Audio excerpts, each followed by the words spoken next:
Hello and welcome to Sage and Stone Homestead. If you are new here, my name is Heather.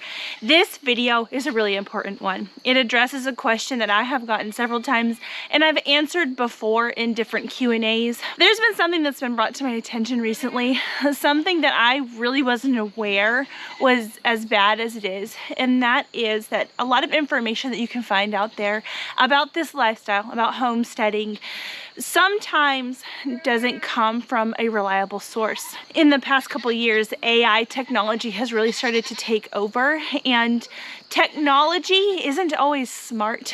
Sometimes these programs will just pull bits and pieces of information from the collective internet without vetting the accuracy of it or the information at all, and you could be coming across some information, trying to learn something new and really not learning the right thing. So Jess with Roots and Refuge Farm, she has put out a call to content creators who have been homesteading and have been learning from certain books to have us showcase the books that we've learned a lot out of so that you guys will know where to get good information. So I've got this big old box here and we're gonna go through it. Some of the main things that we focus on in our homestead is gardening, goats. We also raise meat rabbits, and I dabble a little bit into herbalism. So we are going to cover those topics here with some of my favorite resources that you can have in hand.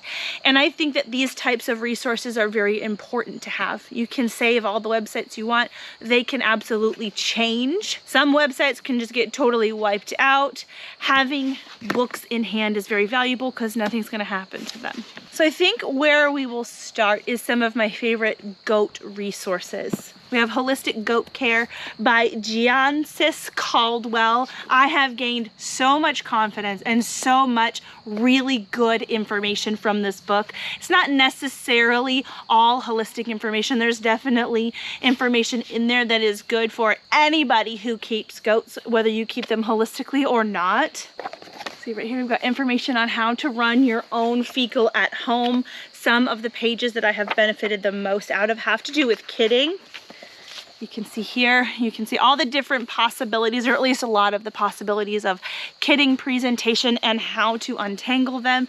This book has been very valuable. Highly suggest you pick it up if you see it. And this is another one. This is one that my friend Delci put together. Her YouTube channel is called A Life of Heritage.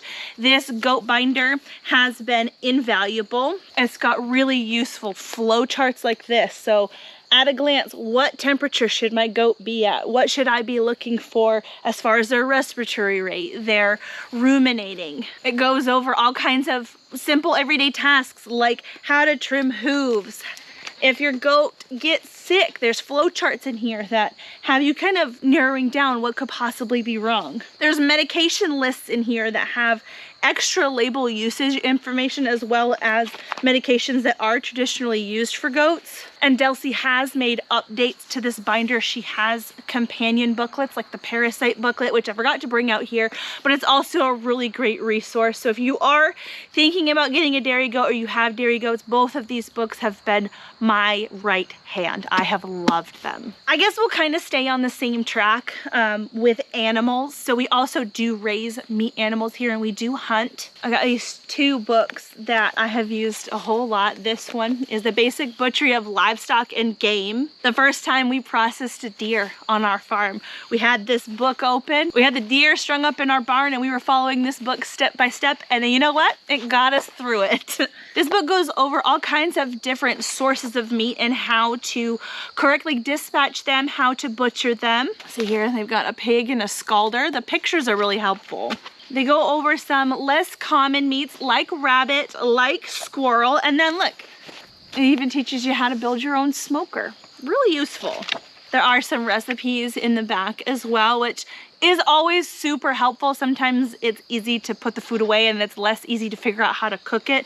So recipes for some of the less common meats especially are super valuable, which is absolutely where this book and this author come into play. Stephen Ranella has quite a few different books out. This is just one that we have, the MeatEater. You can see I've got splatters on it from using it in the kitchen. This page is one of my favorite recipes that I think I have a video on. Rabbit or squirrel in creamy mustard sauce. I've got splatters on this page because I've used it a lot. This is a very good recipe. All right, here's our recipe on duck. I've cooked a couple different things that really help you figure out how to use the whole animal, which is important to a lot of us. I've made a venison liver mousse. I know there's recipes for like venison osso buco, venison tongue, venison heart, as well as some of your more traditional recipes with more of the common cuts. Really valuable author and resource. For anybody who raises meat at home, hunts it, fishes for it, highly recommend this one. I have read this book cover to cover, and no, we did not end up getting a family cow. We ended up with dairy goats, but if you're thinking about keeping a family cow, there's a lot of really good information in this book. I have read it cover to cover. Talks about everything you'd really need to know about keeping a cow, different sicknesses that can happen, different types of fencing that you can keep them in, different things that you can feed them. This section here talks about how to recognize good quality hay. This is good information in this book.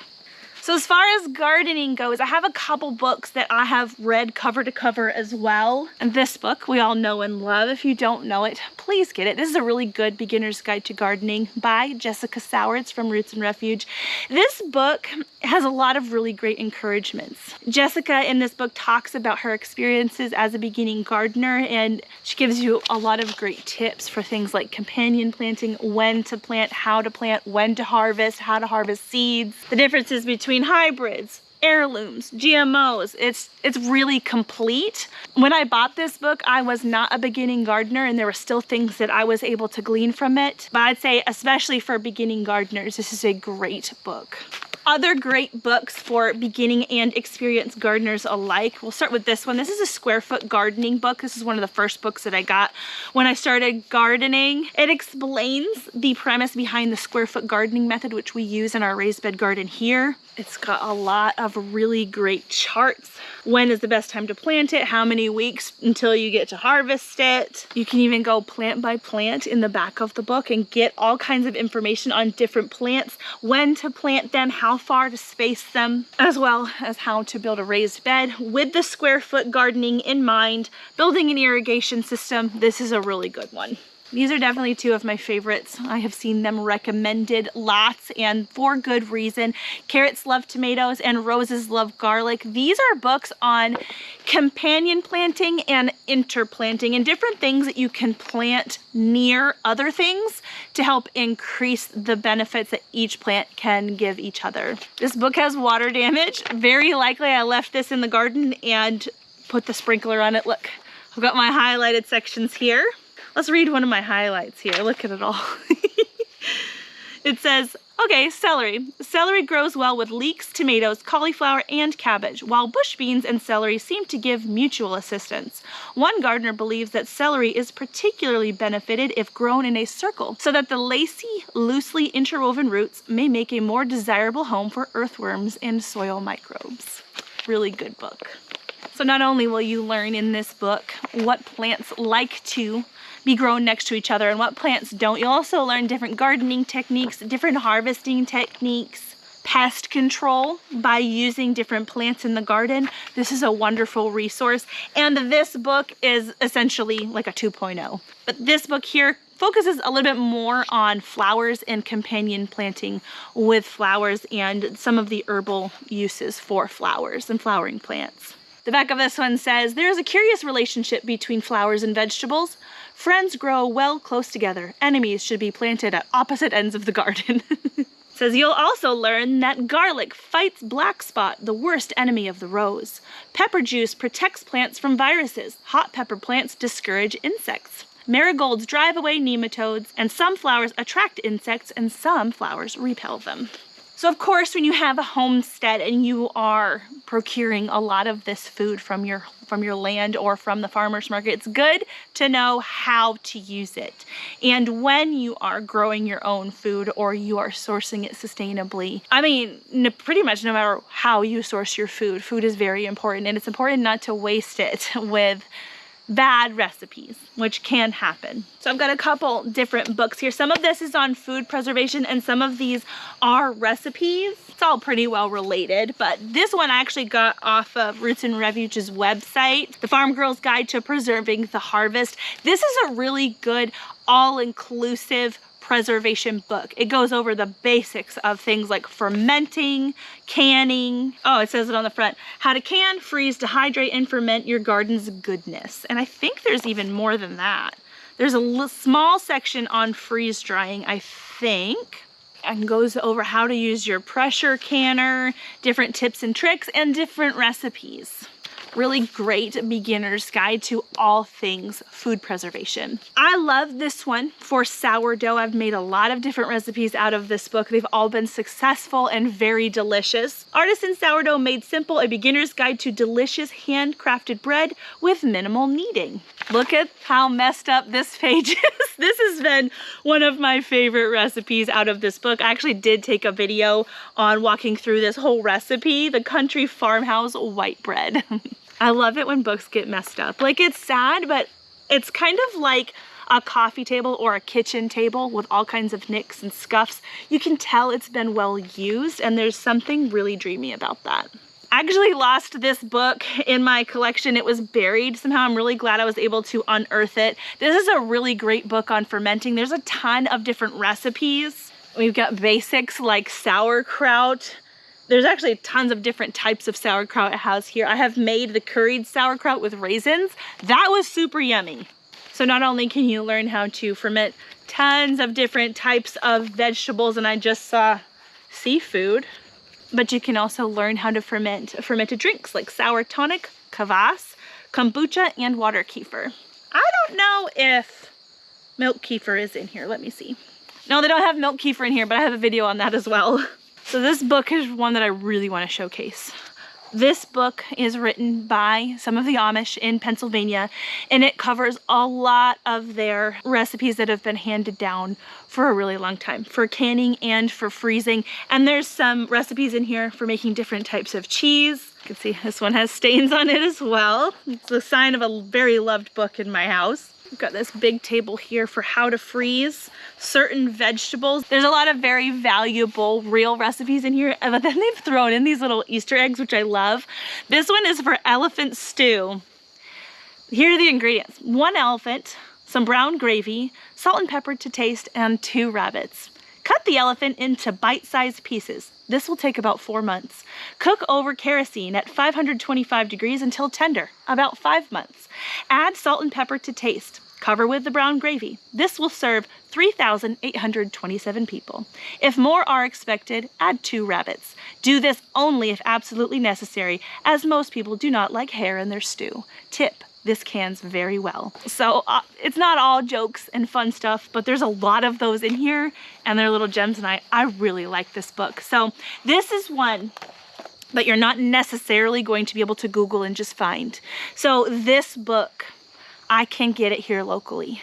Now, my friend who owns an Amish store up the street from me, he has 5 copies available in his store right now. There's very likely to be more demand than just that. So I am gonna put the 5 that are available on my website, and then the rest of them, he said he can pre-order them. Now, it might take 2 months to get in, so I want you guys to be aware of that. But if you'd like to get a copy of this book, you can either buy one of the 5 that are available, or you can pre-order, and all of that information is going to be on my website, which is in the pinned comment below. This book carries to me so much value because this is information that's been handed down generation by generation in this community, and they're making it available to us, which is very special to me. Last but certainly not least, a lot of homesteaders do dabble a little bit into foraging.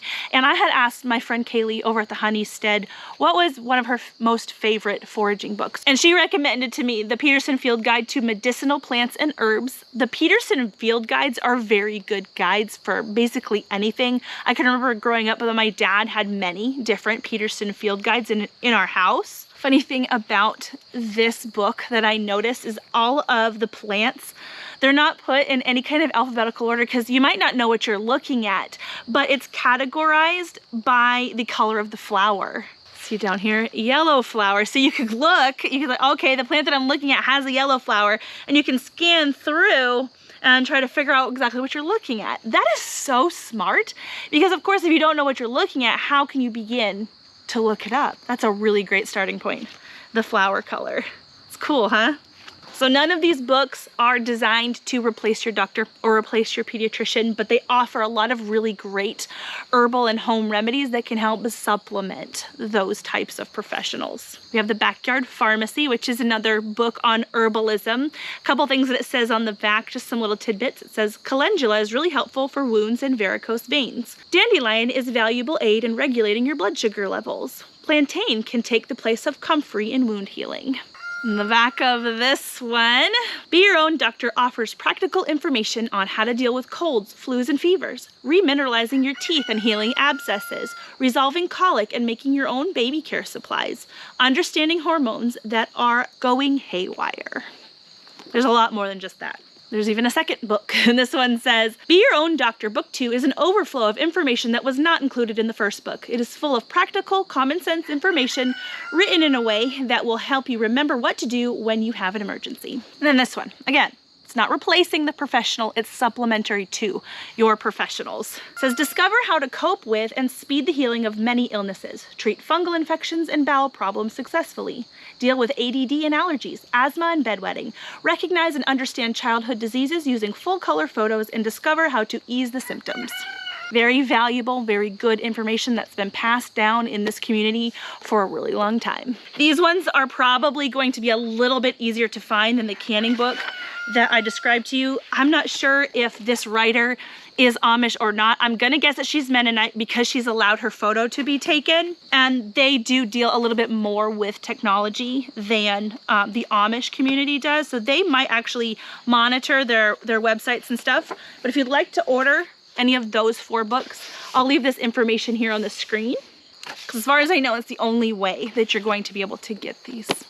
So guys, I hope that helped. If you have any questions, please leave them in the comment section down below. This video is going to be part of an entire playlist full of creators sharing their favorite books that they have learned to homestead from. So go ahead and check out the entire playlist. I think it's going to be added to for several weeks or a couple months at least. And I hope you're able to add a few extra titles to your valuable resource collection.